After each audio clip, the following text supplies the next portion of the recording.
Hello बच्चों, तो हम लोग इस वीडियो में पढ़ने जा रहे हैं एनसीईआरटी का टॉपिक नंबर 1.6 और 1.7। ये क्लास 12 फिजिक्स का चैप्टर 1 का टॉपिक्स है।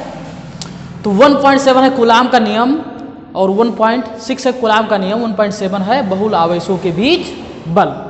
चलिए ये दो पॉइंट इस वीडियो में हम क्या करेंगे, क्लियर करेंगे। सबसे पहले बात करते हैं हम कूलाम का नियम, ठीक है, कूलाम्स लॉ। कूलाम का नियम है क्या? जैसे अभी तक हम आवेश पढ़ चुके हैं, आवेश के प्रकार पढ़ चुके हैं और आवेश के जो मूल गुण हैं या मूल विशेषताएं हैं उसको हम लोग पढ़ चुके हैं। तो अब हम लोग पढ़ने जा रहे हैं कि कूलाम का नियम बेसिकली ये आवेशों से ही संबंधित है। इसको कूलाम जो फ्रांसीसी वैज्ञानिक थे उन्होंने दिया था। तो चलिए बात करते हैं कूलाम के नियम की। तो इन्होंने बताया दो बिंदु आवेश हों, जैसे मान लीजिए ये बिंदु आवेश है और ये बिंदु आवेश है, ठीक है, एक दूसरे से कहाँ r दूरी पर रखे हुए हैं। स्मॉल r ले लेते हैं भाई, यहां से यहां तक की दूरी कितनी है, r है। यहां मान लेते हैं q आवेश है, q1, और यहां q2। ये दोनों क्या है, बिंदु आवेश है, ठीक है।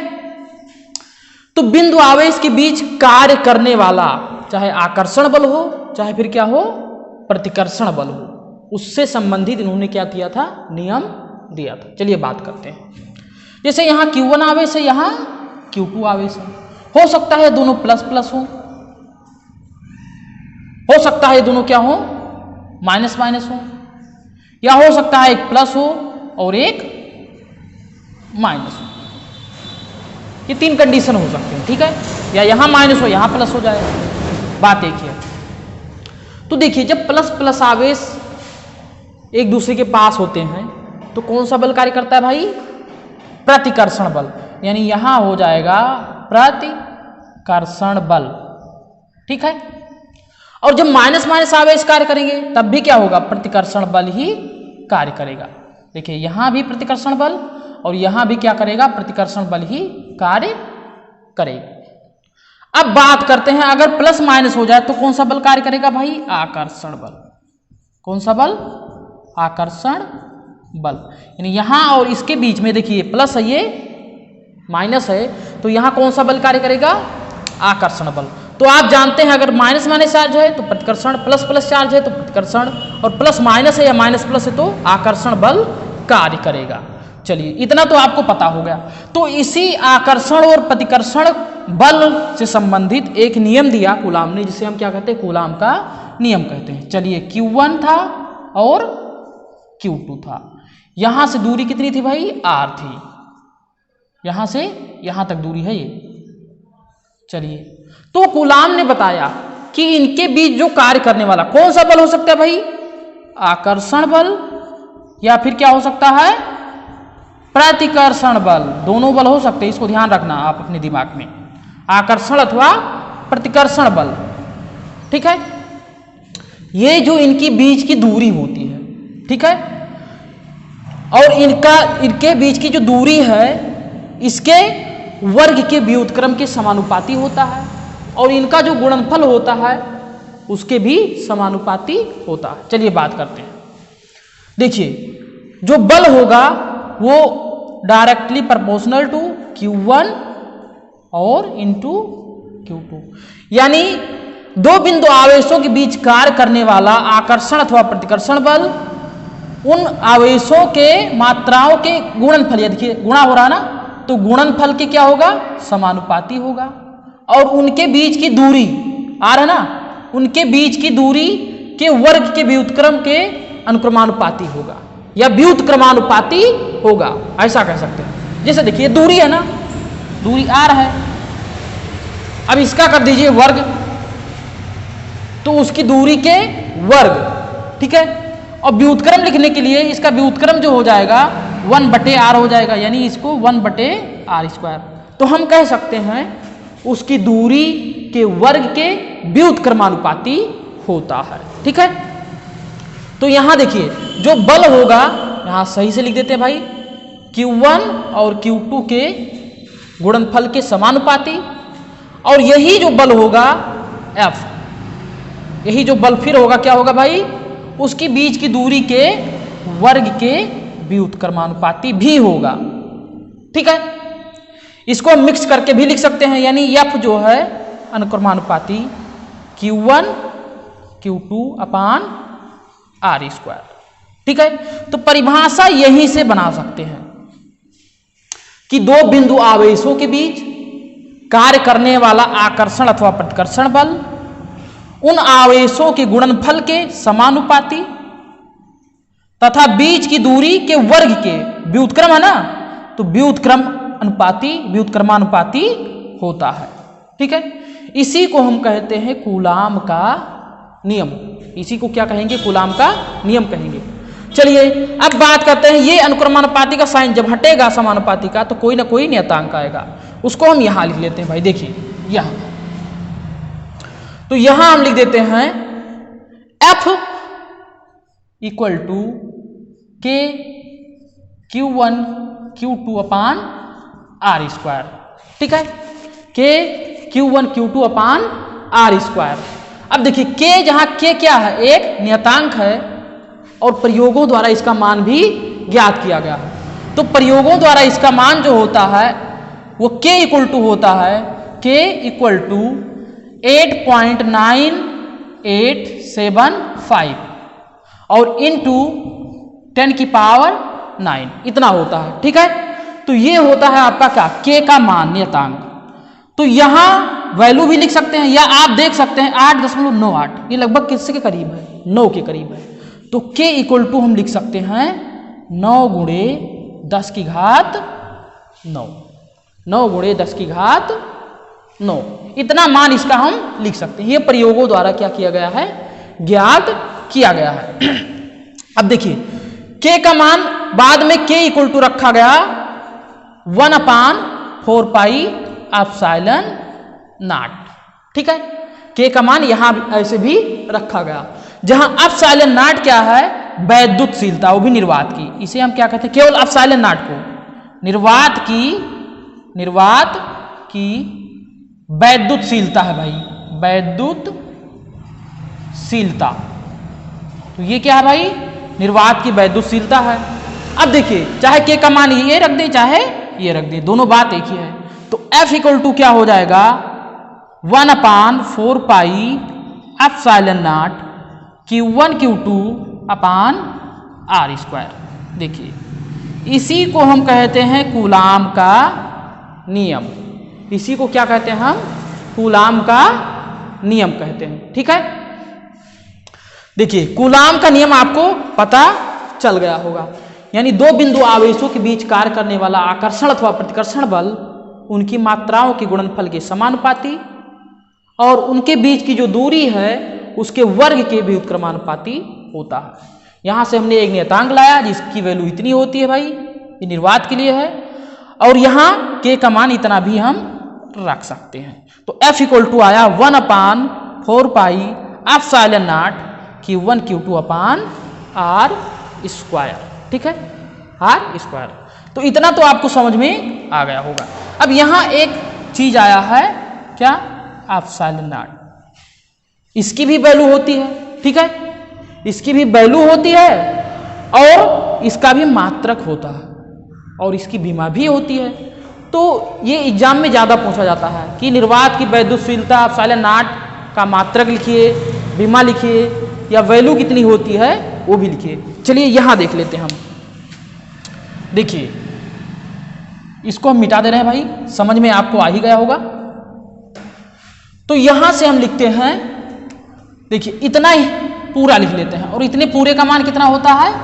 9 गुणे 10 की घात 9, यानी 1/4 pi epsilon nought equal to 9 गुणे 10 की घात 9। मुझे निकालना क्या भाई? एप्सिलॉन नॉट की वैल्यू। ठीक है, तो एप्सिलॉन नॉट की वैल्यू निकालने के लिए हम क्या करते हैं? एप्सिलॉन नॉट को उधर ले जाते हैं और इसको इधर लेकर चले आते हैं। तो 1/4 पाई और गुणे 9 गुणे 10 की घात 9 इतना हो जाएगा, this equal to epsilon nought. तो यहां से देखिए इसको जब हम सॉल्व करेंगे, यानी 1/4 और पाई की वैल्यू रखेंगे 3.14 और गुणे 9 और गुणे 10 की घात क्या हो जाएगा? -9 हो जाएगा। Epsilon not. अब इतना कैलकुलेशन तो आप कर ही सकते हैं। इसको जब कैलकुलेट करेंगे तो वैल्यू जो आएगी 8.8585 इंटू 10 की पावर -12 इक्वल टू क्या, एप्सिलॉन नॉट। ये आया। तो एप्सिलॉन नॉट की वैल्यू कितनी हो जाएगी, 8.85 गुणे 10 की घात -12। अब देखिए इसका कुछ मात्रक होगा और बीमा भी होगी। मात्रक अभी मैंने लिखा नहीं है, तो मात्रक भी देख लेते हैं भाई कि इसका मात्रक होगा क्या। चलिए इधर हम मिटा देते हैं। इधर मिटाने के बाद मात्रक इसका लिखने की कोशिश करते हैं भाई। इसमें जो भी चीजें आपको रटना नहीं है, केवल समझना है, क्योंकि फिजिक्स रटने वाली चीज नहीं है। रटोगे तो इसमें कुछ भी आप नहीं कर पाओगे। चलिए अभी आपने पढ़ा कि 1/4 pi epsilon not Q1 Q2/R², यही तो होता है। ये इक्वल टू क्या होता है भाई, F। अब मुझे क्या करना है, सबका मात्रक लिखते चले जाना है, और जिसका मुझे मात्रक ज्ञात करना है वो इधर ही लिखा रहने दीजिए। जैसे 4 पाई एक चर है, अचर है। अचर वैल्यू का कोई मात्रक नहीं होता, कांस्टेंट है, ठीक है। तो इसका तो कोई मात्रक नहीं होगा। 1/एप्सिलॉन नॉट का मात्रक मुझे लिखना है। अब देखिए Q1 Q2 Q1 यानी Q का मात्रक क्या होता है, कूलाम। तो ये कूलाम गुणे कूलाम, ये हो जाएगा कूलाम स्क्वायर, और बटे ये R क्या, दूरी है। तो दूरी को हम मीटर में मेजर करते हैं, तो मीटर स्क्वायर। और F का मात्रक क्या होता है, न्यूटन। बल ही तो है भाई, और बल का मात्रक क्या होता है, न्यूटन। अब देखिए 1/एप्सिलॉन नॉट, इसको सबको उधर लेकर चले जाओ, तो न्यूटन, और मीटर से इधर भाग हो रहा है तो इधर जाएगा तो मीटर से गुणा हो जाएगा, newton metre square, newton metre square, और बटे कूलाम का स्क्वायर। अब देखिए इसको पलट देते हैं, क्योंकि मुझे 1/एप्सिलॉन नॉट का मात्रक नहीं लिखना है, केवल एप्सिलॉन नॉट। तो हम पलट देते हैं भाई, तो एप्सिलॉन नॉट बराबर हो जाएगा, अब ये ऊपर चला जाएगा वो नीचे चला आएगा, तो कूलाम स्क्वायर और न्यूटन मीटर स्क्वायर, ठीक है। तो इसका मात्रक हम लिख सकते हैं, एप्सिलॉन नॉट का जो मात्रक होगा कूलाम स्क्वायर प्रति न्यूटन मीटर स्क्वायर, ये हो जाएगा भाई एप्सिलॉन नॉट, यानी निर्वात की जो वैद्युतशीलता है उसका मात्रक। यानी इसको हम लिख सकते हैं, जो वैल्यू है एप्सिलॉन नॉट इक्वल टू 8.85 गुणे 10 की घात -12, और यहां मात्रक है कूलाम प्रति newton metre square, newton metre square. ये इसकी वैल्यू हो जाएगी, ये इसका क्या हो जाएगा, मात्रक हो जाएगा। तो देखिए यहां मात्रक आपको समझ में आ गया होगा। अब मात्रक से ही हम क्या कर देते हैं भाई, बीमा लिख देते हैं, क्योंकि मात्रक ही तो एक प्रकार की बीमा है ना। तो देखिए मात्रक जो एसआई मात्रक होता है उसी को हम क्या कर देते हैं, बीमा के रूप में लिख देते हैं। चलिए इधर लिखते हैं, इतना तो आपको समझ में आ गया होगा। इधर हम मिटा देते हैं केवल। चलिए अब फिर से समझिए, देखिए यहां ये हमने लिखा है मात्रक, ठीक है।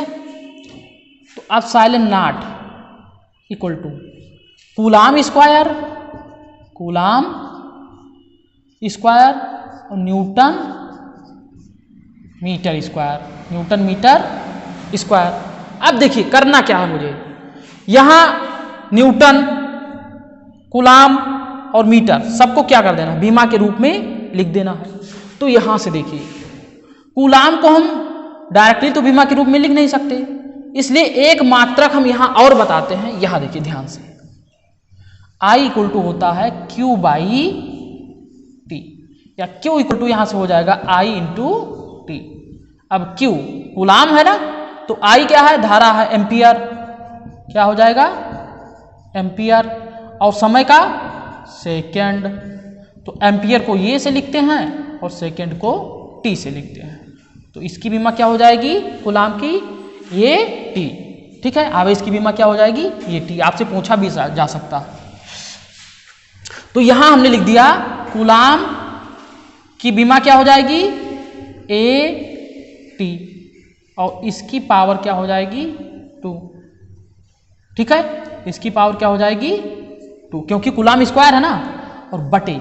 अब न्यूटन देखिए, यहां न्यूटन की विमा लिख F इक्वल टू क्या होता है MA, M यानी किलोग्राम, ये क्या मीटर प्रति सेकेंड स्क्वायर, तो यहाँ किलोग्राम को M से, ठीक है, मीटर को L से, और T सेकेंड स्क्वायर, तो T की पावर -2 ऊपर लगे ना, तो बल की विमा क्या होती है MLT की पावर -2। तो यहाँ न्यूटन बल ही तो है भाई, क्या है ये बल ही है, MLT की पावर -2, ये तो हो गई बल की विमा, और इनटू मीटर यानी L स्क्वायर। अब देखो सबको ऊपर लेकर चले जाओ और इसको ब्रैकेट खोल दो भाई, तो A स्क्वायर T स्क्वायर, और इसको ऊपर ले जाएंगे सब माइनस में हो जाएगा, तो M की पावर -1, L की पावर -1, T की पावर देखिए माइनस में है तो प्लस में हो जाएगी T की पावर 2, और L की पावर क्या है भाई प्लस में है तो ऊपर जाएगी माइनस में हो जाएगी, क्योंकि ये पूरा क्या नीचे लिखा हुआ ना, तो L की पावर -2। इतना तो समझ में आपको आ ही गया होगा, ठीक है। अब देखिए यहां से A की पावर 2, T की पावर देखिए 2 और 2 कितना हो जाएगा 4, और M की पावर क्या हो जाएगा -1। अब L देखो -1 और -2 कितना हो जाएगा -3, घात जुड़ जाएगी ना, ये बेस क्या है L ही तो है, तो -3। अब इसको थोड़ा इधर उधर करके लिख देते हैं, ठीक है, तो M को पहले लिख देते हैं M की पावर -1, L की पावर -3, और उसके बाद T की पावर या A की पावर -2 और T की पावर -4, T की पावर -4, ये क्या हो जाएगी भाई विमा हो जाएगी, किसकी एप्सिलॉन नॉट की। और एप्सिलॉन नॉट क्या है आपका निर्वात की वैद्युतशीलता है, क्या है निर्वात की वैद्युतशीलता है। तो यहां आपको पता चल गया होगा निर्वात की वैद्युतशीलता की जो बीमा है, हमने क्या लिखा भाई बीमा, वो बीमा क्या होती है M की पावर -1, L की पावर -3, ये की पावर -2 और ये की पावर T की पावर -4। तो ये क्वेश्चन एग्जाम में कई बार पूछा जा चुका है। चलिए इतना तो आपको क्लियर हो गया होगा। अब इसके बाद हम बात करते हैं कूलाम के नियम का जो सदिश स्वरूप है, ठीक है, उसको भी तुरंत हम क्या कर देते हैं यही परिभाषित कर देते हैं, क्योंकि वीडियो ज़्यादा लंबा नहीं करेंगे हम लोग। अब देखिए कूलाम का नियम का जो सदिश स्वरूप है वो क्या है, सदिश स्वरूप, ठीक है।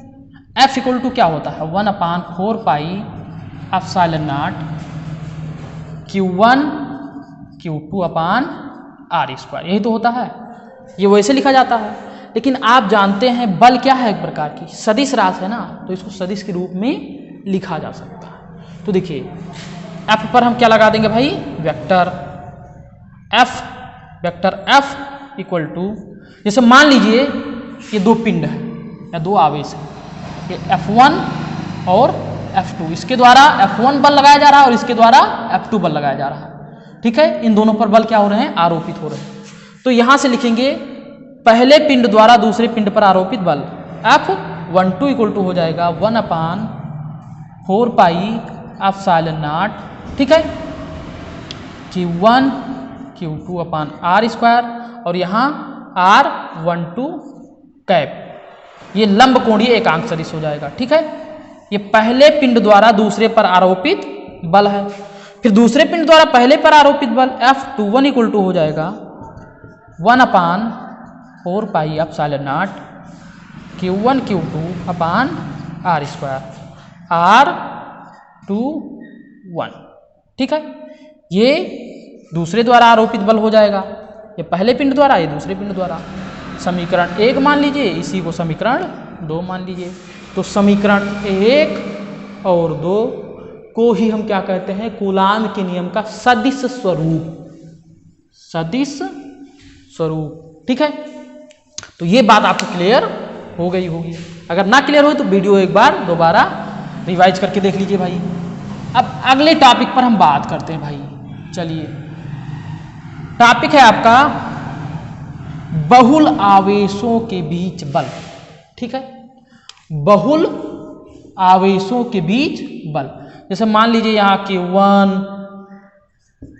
Q2, Q3, Q4, Q5 और मान लीजिए यहाँ कैपिटल Q आवेश है। तो बहुल आवेशों के बीच क्या बल, जैसे मान लीजिए ये सब इस पर क्या बल लगा रहे हैं भाई, या इनके बीच जो बल कार्य कर रहा है उसको हम क्या करेंगे भाई, निकालेंगे। अब मान लीजिए यहाँ F1 है, F मान लीजिए, F इसको मान लीजिए F1, F2, F3, F4, F4 इसको कर देते हैं और F5 ये हो गया आपका। अब देखिए सब क्या कर रहे हैं, इसके ऊपर बल आरोपित कर रहे हैं। तो ये जो बल होता है सभी बलों का क्या होता है, योग होता है। यानी F equal to capital F जो हो जाएगा F1, F2, F3 plus F4, ये इस प्रकार से बल आरोपित हो जाएंगे। एनसीईआरटी में इस प्रकार से बताया गया है। जैसे देखिए मान लीजिए हम ले लेते हैं कोई Q1 आवेश, Q2, Q3, Q4, Q5, Qn। ठीक है, ये सब आवेश है और इनके द्वारा Q1 पर आरोपित बल F1 है, F1 है। तो F1 इक्वल टू हो जाएगा पहले दूसरे पिंड द्वारा पहले पर आरोपित बल F12 plus F13 plus F14 plus dot dot dot क्या F1n। यानी सभी बलों का क्या होता है, योग होता है। कुछ बल इसमें ऋणात्मक होंगे तो उनको माइनस कर देंगे, नहीं तो धनात्मक ही रखेंगे। तो बहुल आवेशों के बीच बल का मतलब ये है जितने भी बल लगाए जा रहे हैं सबका क्या कर दें भाई, योग कर दें। तो वही क्या कहलाता है, बहुल आवेशों के बीच बल। तो मैं आशा करता हूं ये दोनों टॉपिक्स आपको क्लियर हो गई होंगी। वीडियो देखने के लिए बहुत बहुत धन्यवाद।